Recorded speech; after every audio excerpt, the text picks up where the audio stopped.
Marie? Okay, let me introduce you. So having moved through from Jason, who was really talking about responsive surfaces, and from Chiafang Wu and Stephen Rowe talking about form being responsive, we come now to Mary O'Mahony, who's looking at Cyborg, the man-machine. And I guess, to extend my form and idea, is that it's looking at the responsiveness of the human at some level. That's good. Sure. Let me introduce Marie. Where's my notes? Here we go. Marie is an independent consultant specializing in technology, textiles, and textiles in particular. She's organized a number of events relating to smart materials and systems, including 2 workshops in the Netherlands Design Institute. Exhibitions include The Soft Machine, Design in the Cyborg Age at the Stedelijk Museum in Amsterdam. She's the author of numerous books, including Techno-Textiles, Sports Tech, Cyborg, the Man-Machine, just published, which I think she has a copy to show us. Some in the bookshop. So, some in the bookshop. And Techno-Textiles. To introduce her talks, since Daedalus strapped on wings and soldiers first wore body armor, humans have invented countless ways of overcoming their bodily interactions and their bodily limitations. With the astounding advances in biotechnology, superhuman powers that were once the stuff of legend or comic strip fantasy now seem within our reach. Science fiction is becoming a reality, and the cyborg, an organism enhanced by mechanical. Marie. Thank you very much. Okay. Thank you. I've come with the low tech, as you've gathered by now, and I've got some slides and a carousel, so I'll just get the first one up and running. Yes, I first came to this area through smart materials and systems and some workshops that I was doing over in Amsterdam, where some of you might know John Fraser, who used to be with the AA here. I roped him into chairing one of these. As a result of that, the Stedelijk Museum approached me and were interested in putting on an exhibition looking at the impact of wearable technology in particular on humans and some of the issues involved in that in terms of design, in terms of how we operate as human beings. And resulting from that exhibition, I was asked to write a book by Thames and Hudson on the subject. And what interested me was not so much, what's the latest gadget that we're going to be wearing or how are we going to wear these things, but the motivation behind it and some of the design issues involved in working with these materials and where they've come and where they're taking us. So a sort of wider look at the whole issue of the cyborg, the enhanced human. So we tend to think of the cyborg really in terms of new technologies as something that is come along with science. And I suppose something like Captain America is our embodiment of the enhanced human who's there, and he's had his human abilities, his human capabilities enhanced so that he is superhuman. He is an enhanced human.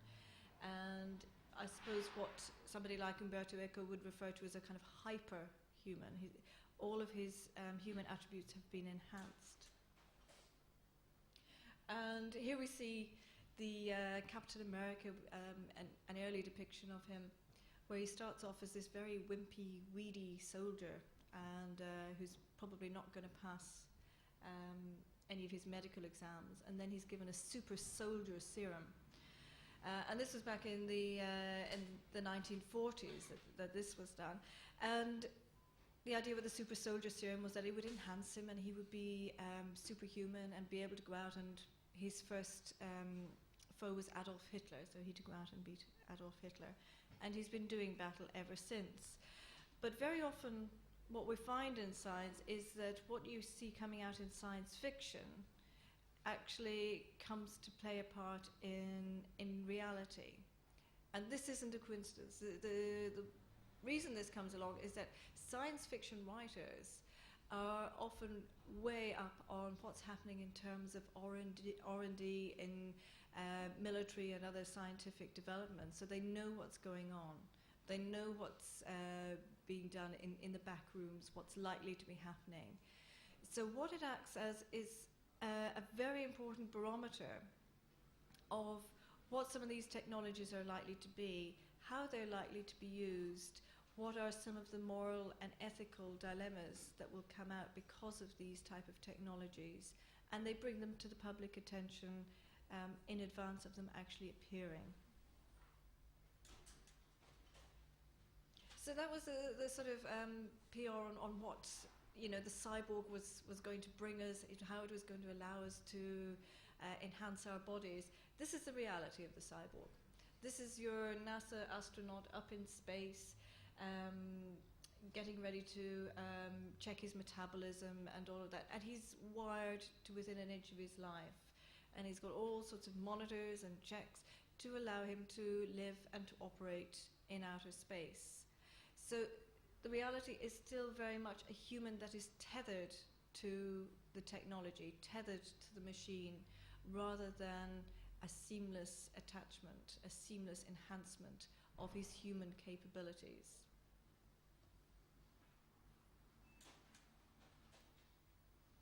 And here we see an EVA suit from about 10 years ago, and this had about 19 different parts to it.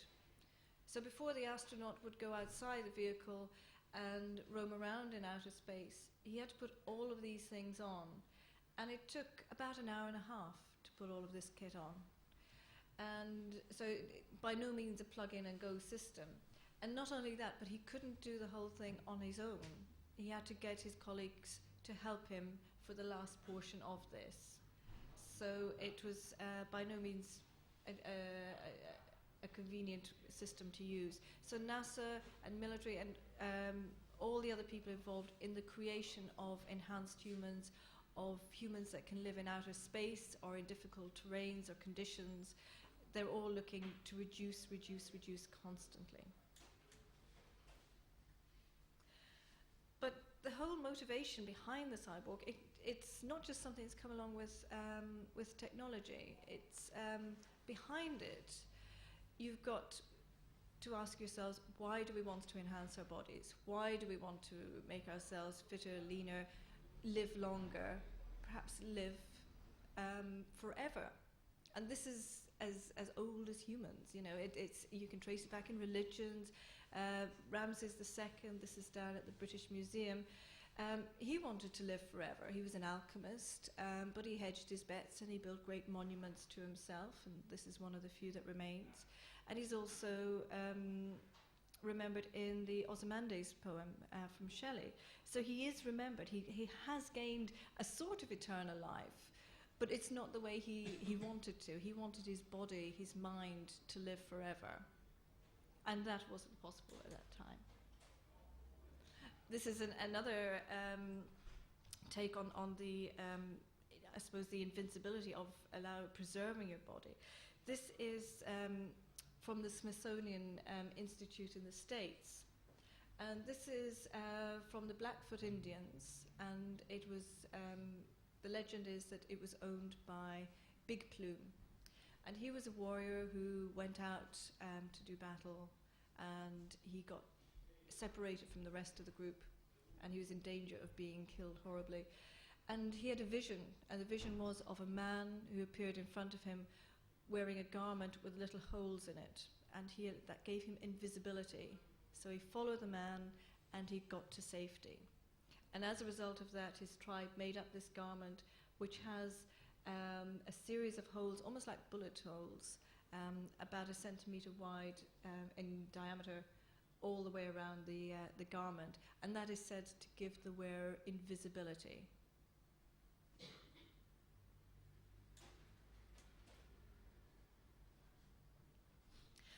But moving on to modern science, and I suppose early experiments would be something like from Galvini, and looking at how we use electricity and the possibilities of electricity. So this took on,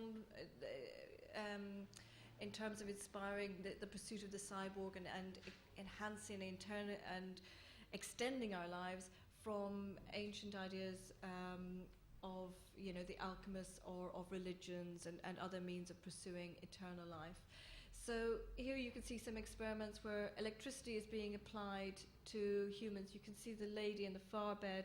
She's got her hand in water as electricity is being applied to her. So that should have an interesting effect on her. So that was the beginnings of modern science. And then as electricity became used in a more reasonable manner, it started being seen as a solution to all of our problems. And it became a very positive thing. This is an early 20th century poster showing electricity. The lady is literally electrified. She is the source of this power. She is the source of power, which then relates to objects in the home. But it also has a sort of very modern feel to it as well, in terms of wearable technology and bringing all these objects from our home, from our office, and actually incorporating them into our clothing, into our persons somehow. And this is, a century earlier, and yet it kind of pictures that. So this is a very positive view, but very quickly we went to a more negative view, which is today people are more concerned not about embodying electricity, but at how to distance their physical bodies in some senses from electricity and its effect. This is an artwork from Dunn and Raby, and this is based on a series of newspaper reports about people in London, in the East End of London, and the newspaper reports recorded that they were worried about the amount of ambient electricity that was coming into their bodies from everything, from their television set, from the toaster, from the electric kettle, and that their body was somehow storing this electricity and it needed to get out somehow. So they thought, how can we do this? And these people concocted these very strange devices, sometimes a little piece of string that they would tie to their finger and then link into a plug that was then plugged into the wall, into an electric socket. And they had this strange notion that the electricity would come from their bodies through the piece of string down into the plug and back onto the national grid. So they would get rid of it from their bodies and do the national grid a favour. I think they actually stopped short of phoning up the electricity people and saying, can we have a refund because we're giving you back electricity? But this is what they were doing. And this is Dunn and Raby's take on this, which is you can see the little loop, the little wire loop and the cable, but the plug that they've got is just got one little metal bar on it, so of course it can't work. But it's everyday people's concerns about electricity and where this is going. So today we have, it's very different from a century ago. People are not all embracing. And part of the concern you can trace back to science fiction. This is Blade Runner, the replicant in Blade Runner, which Ridley Scott's film, which if you remember, everybody was very afraid of the replicants, that these were part human and part machine. And the fear emerged because they couldn't tell the difference. The fear was that it wasn't going to look like a machine. It wasn't going to be distinguishable from other humans, and this was the origin of the fear of it. And if you notice, the machines that we have that are robotic, if you like, are things like the washing machine, the dishwasher, and they look very different. They don't look human-like. So the early idea of robots ending up looking like humans and being indistinguishable is a non-starter. People did not want that. This is what we've ended up with in the end. This is from the show I did at the Stedelijk Museum of Modern Art in Amsterdam. And this is from Steve Mann, one of the original wearable technology people over at MIT. He's now up in Toronto. And he used to wear his head-up display full-time. Even at Thanksgiving, his mother had to beg him to take this off. And this was a unit from about 1998. And this was an adapted motorcycle helmet, and you can see it's got its radio antenna on top, and it's got some shades in the front with a little camera at the side that would record everything as he moved around the room. and that was then translated onto his website in real time. Now the whole thing was powered by a Pentium 2 PC, which was in that backpack. So although it was wearable, it was, I would question how wearable it is if you've got to carry around that amount of kit. And the antenna, of course, kept breaking off every time he walked into a room, so he soon got rid of that. But it also brought along other problems. I'll show you. This is a head-up display from 97, a military head-up display. And you can see how cumbersome it is. This was an actual product that was out there in the market. You could see how cumbersome something like that is. But at the time, the only people really required to wear these things were people like the SEALs, who were told, you wear that bit of kit and you be quiet, it's your job. And it's an extra 9 kilograms on your back, and it's all this stuff. And you'll be the first to be shot in enemy terrain because they'll know you're a communications person. But they were given no choice about it. But with Steve Mann, he took part in one of the workshops that I did in Amsterdam, and he caused uproar. Not by anything he said, but by his presence. Because that was about 98, 99, he showed up with sort of Jackie Onassis type glasses, dark glasses, with a camera at the side, and he was recording the workshop to put onto his website in real time, and that was fair enough. But he couldn't make eye contact with people around the table. And the other people got very upset about this because they never knew if he was talking to them or if he was onto his website or what he was doing. And I came in I was going around to the different groups. I came in on one of the workshop sessions, and after about 20 minutes, I got him to take his glasses off. And the whole atmosphere changed completely. And barriers came down and everybody relaxed, and there was a lot of work done whilst the glasses were down. I then left the room to go on to one of the other sessions. The glasses went back on and the barriers went back up. But it was very interesting to me because what it said was that a lot of these technologies improving communication long distance, but actually one-to-one, it's actually destroying communication. And you can see that if you go into a restaurant or a bar, and you can see people around a table, and they're not talking to one another, they're each on their mobile phones, and it's crazy, So it solves problems, but it creates other problems. This is from about 6 years ago. This is as far as I had got at MIT in the Wearable Technology group, and I'm showing this as a demonstration of just how far and how quickly things have moved. This is Maggie Earth, who worked on the Levi's jacket that came out a few years ago, and at the time she was embedding basic electronics into regular fabrics, and the most conductive fabric she was finding at the time was silk that she was importing from India.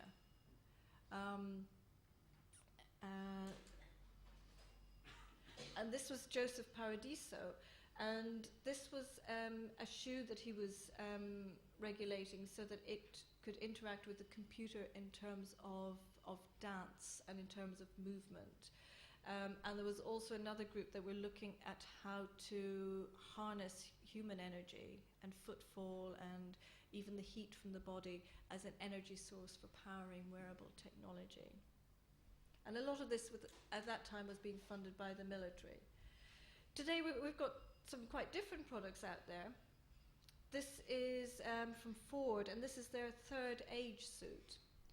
And Ford, we're looking at the demographics really of who is driving their car, and they discovered that their average driver is getting older, but their designers are young. So how do you design for an elderly population? So they created this third age suit so that the designers could wear it and get the experience of what it felt like to have restricted joint movement, restricted body movement, find it difficult getting in and out of a car, and with the glasses impaired vision. So this was first used with the Ford Focus. But a very relevant point that somebody said to me was, why didn't they just get an elderly designer to design for his own age group? So The next few slides are a project that I was involved with a few years ago for the fashion designer Hussein Chalayan, and I was involved in this with Tom Barker. And Hussein came to us and he said he wanted to create a dress that would change shape. And he had the idea of using magnets, and we sort of thought magnets, well, we'll look at it. And the thing about magnets is they're great, but it's very difficult to control, and they have to be very close together before they will connect. So if you've got a model on stage in front of 2,000 people, it's probably not the thing. So in my work, I specialize in advanced textiles and also related technologies, and I have a kind of Pandora's box of all kinds of odd things, like a magpie. I collect things and I think, oh, I'm going to be able to use these things one of these days. And this was a material that I'd had that I thought was interesting but couldn't see how it was going to be used. It was called a shape memory alloy, nickel and titanium. And I thought this might be the solution for us. And this was something that it responds to heat. So you can change its shape, apply heat, as you see here, and it will return to its memorized shape. And you can get it in wire form, in sheet form, and it's a very soft metal. It's softer and it's lighter than its stainless steel equivalent.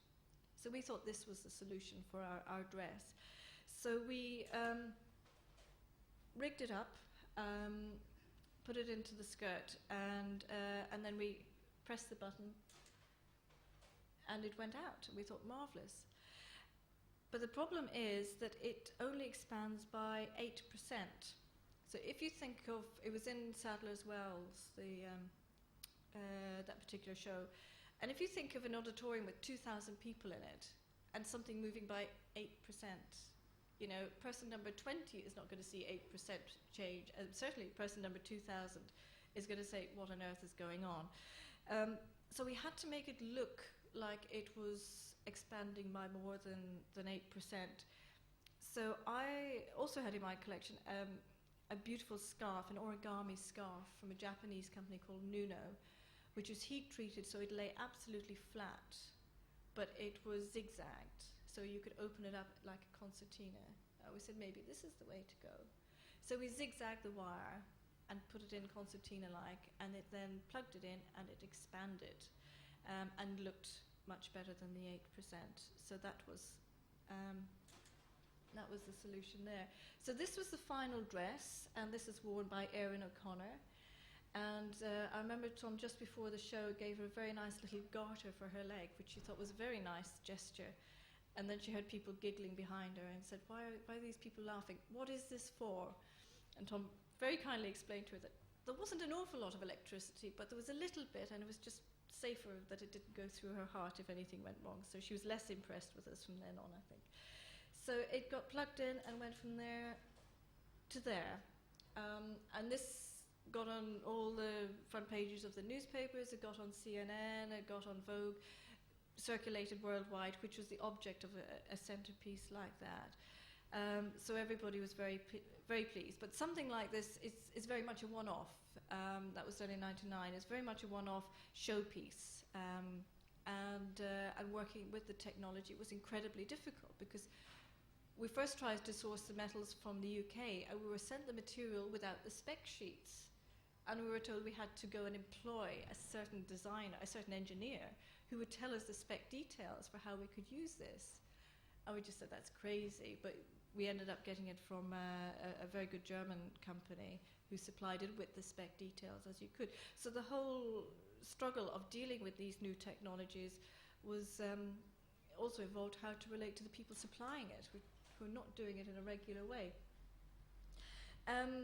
Next few images I wanted to show you, okay on time, is looking at another aspect of the cyborg and mind control.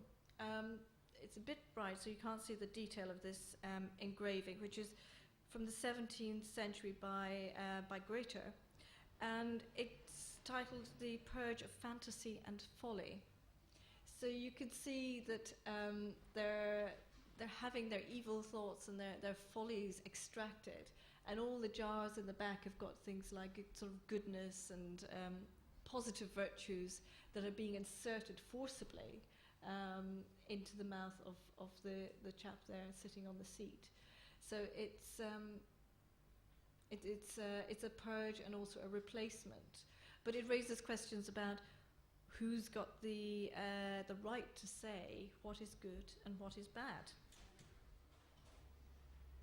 This is the Manchurian Candidate, a very controversial film at its time, and this is all about mind control in the army, and how people were essentially soldiers were essentially kidnapped and sent to North Korea, and then their minds were controlled so that he would go and kill the U.S. presidential candidate. But this. I mean, it seemed very far-fetched at the time, but actually, simultaneous with this, the American government were employing Timothy Leary to advise on the use of mind-control drugs. And soldiers were actually being given LSD and various other cocktails of drugs, and not really being told what they were or what their effects were likely to be. They were just told, take these drugs. And their idea was that to create the ultimate soldier, you needed to dehumanize him. So get rid of the human element, to get rid of the humanity, that if the soldier is told, shoot that child there, they will not say, but it's a child. They will just do as they are told. So that was the reasoning behind this, the use of these drugs. And of course you had it in science fiction as well with Iron Man. What happens if you dehumanize the person? And in the dehumanizing of Iron Man, he loses control, and he hits the bottle of Jack Daniels there, and then his darker side comes out. So you do end up with the fighting machine. But what do you really want that fighting machine? Do you want the dehumanized soldier? This is a modern fighter pilot in a G-suit, but he may soon be redundant, because the human can withstand up to about a force of about 9 Gs at the moment, but the fighter planes are becoming faster and faster and faster. So the US military are now looking at ways of making the pilot simply a desk pilot, and the ultimate control of firing of what is destroyed is given to a computer AI, where there is the human has a very secondary role, and certainly not a role in decision making. And that is a very controversial possibility at the moment, that it would be very, very scary to have the human element taken away on warfare. Another area is looking at the whole thing of DNA and meddling with our actual DNA, because it's one thing to have a series of wires and gels and even drugs that that you can get rid of. You can get drugs out of your system, but DNA, it's once you're going down that route, it's a one-way system, and you can't pedal backwards. And you've also got biotechnology, which is coming to play more and more. And I saw some research recently out in Australia with Tissue and Culture, who've done this with Stelarc, and they're looking to bring, they've brought together human DNA and mouse DNA together to make a semi-living jacket. And they're trying to highlight the fact that these things are possible. It is possible to mix human DNA and mouse DNA to make some clothes. Could be possible to bring them together to make something else as well. Do we want this? And their point is really to make us think, not just as sort of creative people, if you like, but also as citizens, that we have a duty really to be informed of these things, to be informed of how these technologies are used, and of the regulations that need to govern them. And it's no longer enough to simply read the newspaper and nod, oh, this is going on. You actually have responsibilities now to, we all have to make our voices heard if we think something should not be done. But the one thing that we can't do is stop science, nor should we. The aesthetic of altering our bodies is explored by people like Walter van Beirendonck, But it's strictly a one-way thing with him. You know, it's something which is done aesthetically and then washes off. It's not something he would want to pursue permanently, even Walter. And then, of course, you've got people like Leigh Bowery who've looked at this whole area of extending parts of the body, and the whole line between beauty and grotesque is really becoming very diffuse with some of these designers, and they're exploring at what point does the beautiful become the grotesque. And some of the ideas, you know, for these altered humans can be traced back to the medieval bestiaries, manuscripts. A lot of them are in the Wellcome Trust Library, a wonderful place. And these were based on the writings of people like Marco Polo, and these were 3 inhabitants of Siberia. And you see here 3 altered humans. But a lot of the images that you see here will have been based on his writings, but also medical ailments of the day. So, for instance, the figure on the far right there, he's got a sort of scaly skin, and that was at the time this was done. This was Lycetti from the 17th century. You had reports of that period of a boy in Naples who had scaly skin, a medical condition, which gave him scaly fish-like skin. So this would have been based on reports of medical ailments like that. And of course, Joseph Carey Merrick, the Elephant Man, and you had his body altered terribly. This is taken shortly before his death. And fashion designers like Comme des Garcons, Ray Kawakaba, she's sort of again crossing the line between the sort of medical ailments that we've just seen with people like Merrick, but also looking at the fashion of, say, the Victorian era, where you had the bustle, the enhanced hips as a thing of beauty. So when does it stop being a thing of beauty and start becoming a distortion of the body? But with experiments with DNA and with biotechnology, one area where it has the potential to have a great positive impact is in endangered species, like pandas. And I know that people are looking at the moment at ways of using these technologies to extend the lifetime of the species, which might otherwise become extinct in the next 20 years.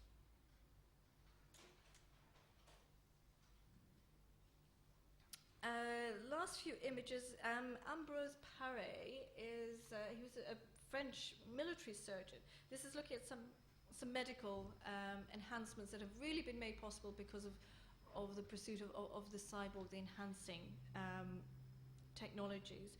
And this is from the early 16th century, and these were amongst the first prostheses that were ever created. Up until then, people had nothing. And this was made for military, it would have been the higher echelons of the military command who would be given something like this, and it was based on military armor. So it was made of metal, but it also had an ingenious number of little pulley systems that allowed elbows and knees to actually bend, so that the soldier could actually have some movement with these limbs. And the little attachments on the top were made of leather so they could strap on. And in order to make them lighter, he created a series of holes in the limbs. And he didn't just do random holes, he actually did patterns. So you have these amazing floral patterns on these military prosthetic legs and hands and arms. So you just got this great vision of these sort of very butch military men with little floral patterns on their hands, almost like tattoos. This is from a very beautiful book at the Wellcome Trust Library, which has been hand painted with gold leaf, and is quite an exquisite thing.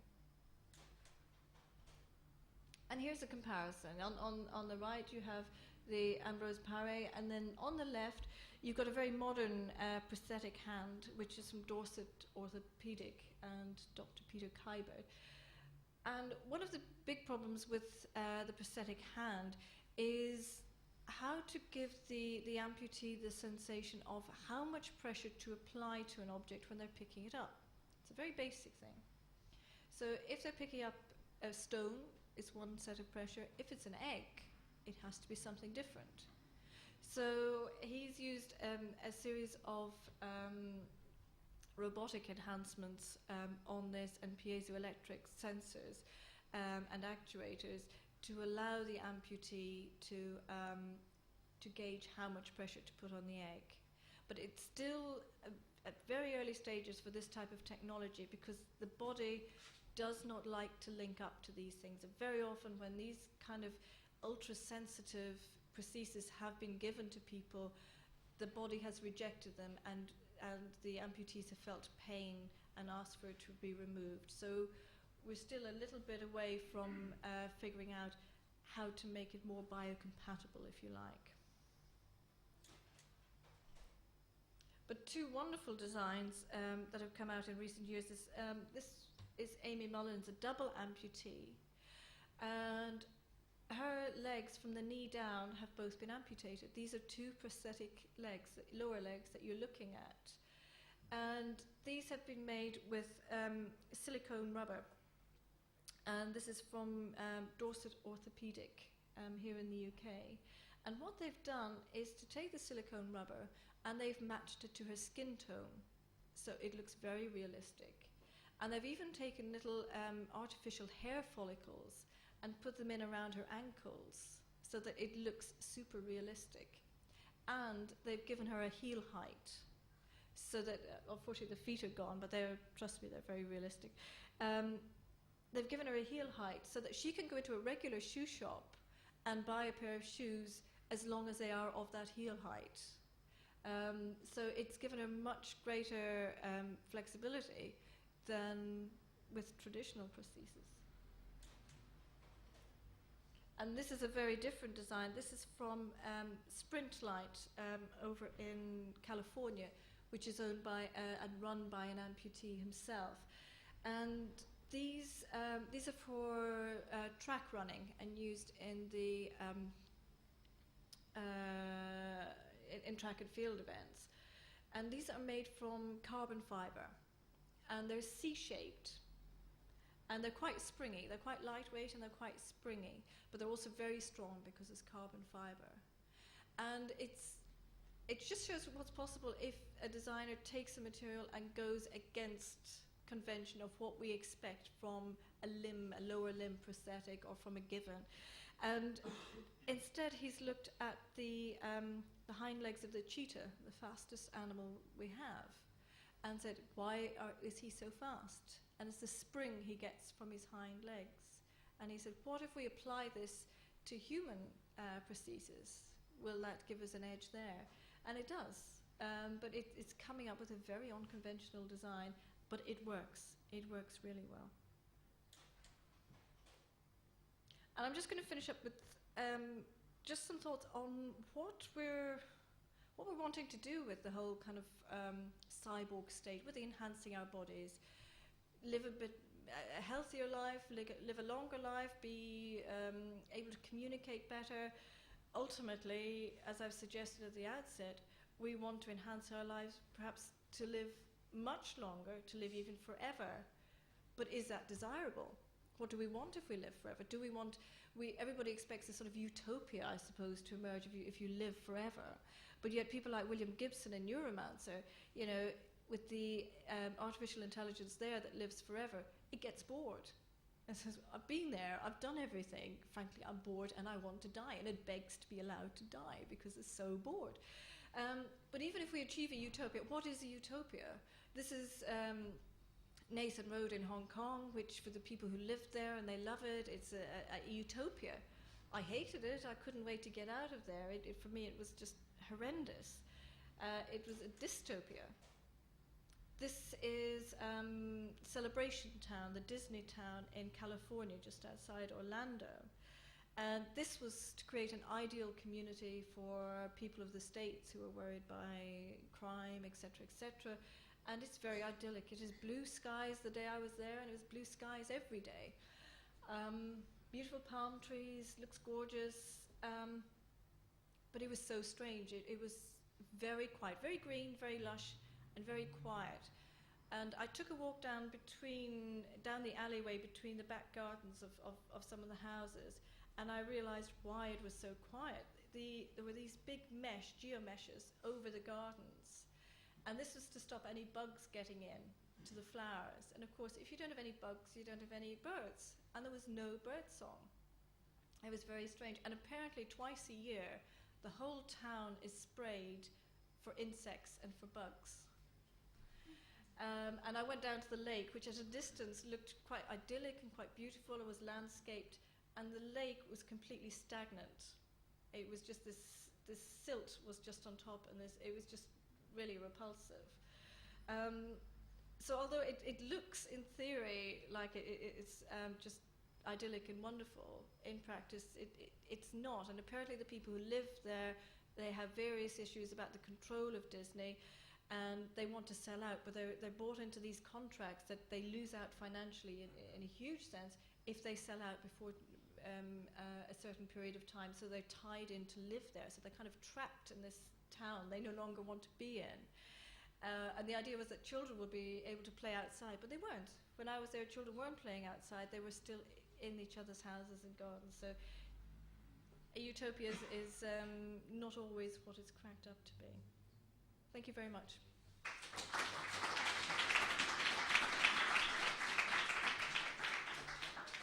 Thank you, Marie.